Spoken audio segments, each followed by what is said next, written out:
Hello students, welcome to our channel. ఈరోజు ఈ వీడియోలో మనం 10th class maths chapter 2 polynomials example 2 గురించి నేర్చుకుంటున్నాం. మీకు ఈ చాప్టర్ లో ఉన్న all exercises videos, all example videos and ఈ చాప్టర్ ఇంట్రడక్షన్ వీడియో ఈ వీడియో లాస్ట్ లో మీకు ప్లేలిస్ట్ డిస్ప్లే అవుతుంది, చెక్ చేసుకోవచ్చు. మన ఛానల్ ఇంకా ఎవరైనా సబ్స్క్రైబ్ చేసుకోకపోతే ప్లీజ్ సబ్స్క్రైబ్ చేసుకోండి. మీరు సబ్స్క్రైబ్ చేసుకుంటేనే నాకు కూడా ఒక హోప్ ఉంటుంది ఎక్కువ వీడియోస్ చేయడానికి. సో ప్లీజ్ సబ్స్క్రైబ్ చేసుకోండి. ఎగ్జాంపుల్ 2 చూడండి. Find the zeros of the quadratic polynomial. ఈ చాప్టర్ ఇంట్రడక్షన్ లో నేను ఆల్రెడీ చెప్పాను, మీకు స్టార్టింగ్ పేజీలో ఉంది చూడండి. డిగ్రీ 1 ఉంటే లీనియర్ పాలినోమియల్, డిగ్రీ 2 ఉంటే క్వాడ్రాటిక్ పాలినోమియల్, డిగ్రీ 3 ఉంటే క్యూబిక్ పాలినోమియల్. ఓకే, సో ఇక్కడ మనకి డిగ్రీ 2 ఉంది కాబట్టి ఇది క్వాడ్రాటిక్ పాలినోమియల్ అవుతుంది. Verify the relationship between the zeros and quotient. So ఇక్కడ మనం వెరిఫై కూడా చేయాలి.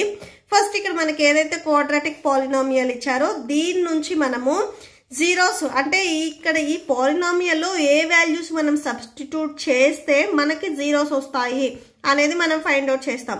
అంటే ఎక్స్ వాల్యూ ఏది ఉండాలి, ఇక్కడ మీకు వేరియబుల్ ఏముంది, ఎక్స్ ఉంది. సో ఎక్స్ వాల్యూ ఏది ఉంటే ఈ టోటల్ పాలినోమియల్ అనేది 0 అవుతుంది అనేది ఫైండ్ అవుట్ చేసుకుంటాము. సో దీనికి సొల్యూషన్ చూడండి. Given polynomial x² + 7x + 10. So దీని నుంచి మీరు ఆల్రెడీ 9th క్లాస్ లో నేర్చుకొని వచ్చారు. ఈ 2 నెంబర్స్ చూడండి, మల్టిప్లై చేస్తే 10 రావాలి. ఏవైనా కానీ 2 నెంబర్స్ ని మల్టిప్లై చేస్తే మీకు 10 రావాలి. సేమ్ అదే 2 నెంబర్స్ ని మీరు ఎడిషన్ కానీ సబ్ట్రాక్షన్ కానీ చేస్తే మీకు ఈ మిడిల్ లో ఎంత ఉంది, 7 ఉంది. సో 7 రావాలి. ఓకే, సో ఆ 2 నెంబర్స్ ఏంటివి, 2 and 5. ఇక్కడ అబ్జర్వ్ చేయండి, 2 5s 10 వస్తుంది. 2 and 5 ని యాడ్ చేసినా కానీ మీకు 7 వస్తుంది. ఓకే, ఈ వాల్యూ అండ్ ఈ వాల్యూని మల్టిప్లై చేయాలి. కోషన్స్ ఇక్కడ x² ఏం లేకపోతే బిఫోర్ 1 ఉన్నట్లు 1 × 10 10 అండ్ నెక్స్ట్ మిడిల్ లో 7 ఉంది. ఈ 2 నెంబర్స్ అనేవి మీరే రాసుకోవాలి. సో ఏ 2 నెంబర్స్ ని మల్టిప్లై చేస్తే 10 వస్తుంది. సేమ్ అవే 2 నెంబర్స్ ని ఎడిషన్ చేసినా గానీ ఆర్ సబ్ట్రాక్షన్ చేసినా గానీ ఇక్కడ మిడిల్ లో ఏదైతే వాల్యూ ఉందో అది రావాలి. ఓకే, ఇది మీరు ఆల్రెడీ 9th క్లాస్ లో నేర్చుకున్నారు ఈ మోడల్. సో ఇప్పుడు చూడండి, సో 2 and 5 ఇక్కడ 7x ఉంది కదా, సో అంటే 2x + 5x గా మనం రాసుకోవచ్చు. x² అలానే రాసుకొని ఈ 7x ప్లేస్ లో మనము 2x + 5x రాసుకోవచ్చు. అండ్ నెక్స్ట్ ఇక్కడ 10 ఉంది కదా కంటిన్యూషన్, అది రాసుకోండి. జస్ట్ ఈ 7x ప్లేస్ లోనే మనం 2x + 5x రాసాము. Okay, so just దీన్ని ఇట్లాగా స్ప్లిట్ చేసాము. మీరు 3x + 4x అలా రాయొద్దు, ఎందుకంటే ప్రాబ్లం రాంగ్ వస్తుంది. ఓకే, సో ఇలానే రాసుకోవాలి. ఫస్ట్ ఈ 2 వాల్యూస్ చూడండి. ఈ 2 వాల్యూస్ లో మీకు x అనేది కామన్ ఉంది. x ని కామన్ తీయండి. x² లో నుంచి 1x అవుట్ సైడ్ రాస్తే ఇంకొక x ఉంటుంది. సో 2x ఇక్కడ x ఆల్రెడీ కామన్ తీసామంటే ఇక్కడ 2 ఉంటుంది. నెక్స్ట్ 5x అండ్ 10 లో మీరు 5 ని కామన్ తీయొచ్చు. సో 5x లో 5 ఇక్కడ రాసేసుకున్నాము అంటే ఇక్కడ x ఉంటుంది. అండ్ 5th టేబుల్ లో 10 2 టైమ్స్ వస్తుంది, అంటే 5 2s 10 వస్తుంది. సో ఇక్కడ 2 రాసుకోవాలి. మీరు ఇవి మల్టిప్లై చేస్తే మీకు ఎబో నెంబర్ వస్తుందా లేదా అనేది చెక్ చేయండి. 5 × x 5x 5 2s 10. Okay, so ఇలా మీరు చూసుకోవాలి. నెక్స్ట్ = 0 నెక్స్ట్ చూడండి, ఈ కామన్ గా ఏవైతే బ్రాకెట్ లో ఉన్నాయో అవి ఫస్ట్ రాసుకోండి. x + 2 అండ్ రిమైనింగ్ ఈ కామన్ గా ఉన్న సింగిల్ టైం రాసి ఇక్కడ బిఫోర్ మీకు బ్రాకెట్ కి బిఫోర్ ఏవైతే వాల్యూస్ ఉన్నాయో అవి రాసుకోండి. x + 5 ఇక్కడ 5 ఉంది కదా, x + 5 = 0. Okay, so x + 2 = 0 or x + 5 = 0. Okay, so ఇవి సపరేట్ గా మనం 0కి ఈక్వల్ చేస్తాం.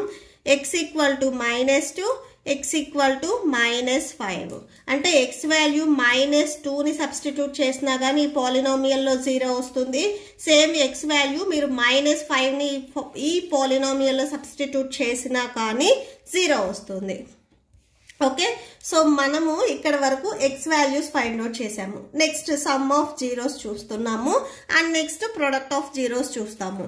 ఓకే, సమ్ ఆఫ్ జీరోస్ ఇక్కడ ఏవైతే x వాల్యూస్ వచ్చాయో ఇవి మనకి 0 వాల్యూస్, వీటిని సమ్ అన్నారు కాబట్టి యాడ్ చేసుకోవాలి. -2 ప్లస్ ఇక్కడ x వాల్యూ -5. ఇక్కడ వచ్చిన 2 వాల్యూస్ని సమ్మన్నాం కాబట్టి యాడ్ చేసుకోవాలి. -2 ప్లస్ ఇంటూ -5 రెండు నెగిటివ్ వాల్యూస్ కదా, యాడ్ చేసి వచ్చిన ఆన్సర్కి మైనస్ రాసేసుకోండి. ఓకే, -7 అవుతుంది. Next product of zeros. So every time మీరు ఇలాగా సమ్ ఆఫ్ ద జీరోస్ అని ఈ వాల్యూ మొత్తం ఫైండ్ అవుట్ చేయకుండా ఈజీగా ఎలా రాసుకోవచ్చు అంటే minus quotient of x by quotient of x square అని రాసుకోవచ్చు. ఓకే, అది షార్ట్ ఫామ్. మీరు ఎవ్రీ టైమ్ ఇదంతా వాల్యూ ఫైండ్ అవుట్ చేయకుండా that equal to minus quotient of x by quotient of x square. Okay, so డినామినేటర్లో మీకు minus రాదు, only న్యూమరేటర్లోనే మైనస్ ఉంటుంది. కోషంట్ ఆఫ్ ఎక్స్, ఎక్స్కి కోషంట్ ఎంత ఉంది మీకు గివెన్ క్వశ్చన్లో 7 ఉంది. అండ్ మనకు ఫార్ములాలో ఇక్కడ మైనస్ ఉంది కాబట్టి minus quotient of x square. X స్క్వేర్కి కోషంట్ ఇక్కడ ఏమీ లేకపోతే ఇనీషియల్గా 1 ఉన్నట్లు.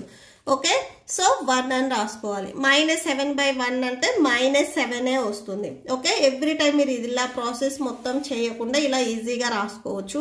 రాసుకునేటప్పుడు చూడండి మీకు హైయెస్ట్ డిగ్రీ అనేది డినామినేటర్లో రావాలి. ఇది మెయిన్ మీరు గుర్తుపెట్టుకోవాలి. హైయెస్ట్ డిగ్రీ మీకు డినామినేటర్లో రావాలి. సమ్ ఆఫ్ ద జీరోస్ అయిపోయింది. నెక్స్ట్ మనం ప్రొడక్ట్ ఆఫ్ జీరోస్ చూద్దాము.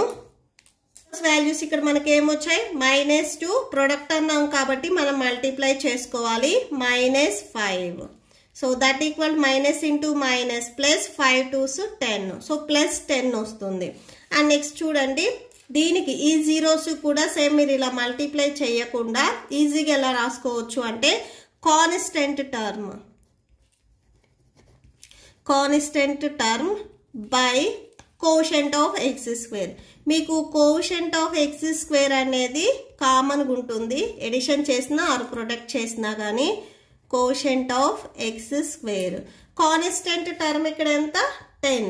So 10 by quotient of x square. X square quotient ఇక్కడ ఏమీ లేకపోతే ఇనీషియల్గా 1 ఉన్నట్లు. ఓకే, సో 1 10/1 ఇక్కడ మీకు సేమ్ వచ్చింది చూడండి. సో 10/1 ఇక్కడ కూడా మీకు సేమ్ వచ్చింది. Okay, so that's it. ఈ ప్రాబ్లంతో మీకు ఈ వీడియో కంప్లీట్ అయింది. మీకు ఈ వీడియో నచ్చితే ప్లీజ్ లైక్ చేయండి, మీ ఫ్రెండ్స్కి షేర్ చేయండి, ఛానల్ని సబ్స్క్రైబ్ చేసుకోండి.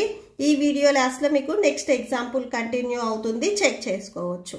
Thank you and thanks for watching.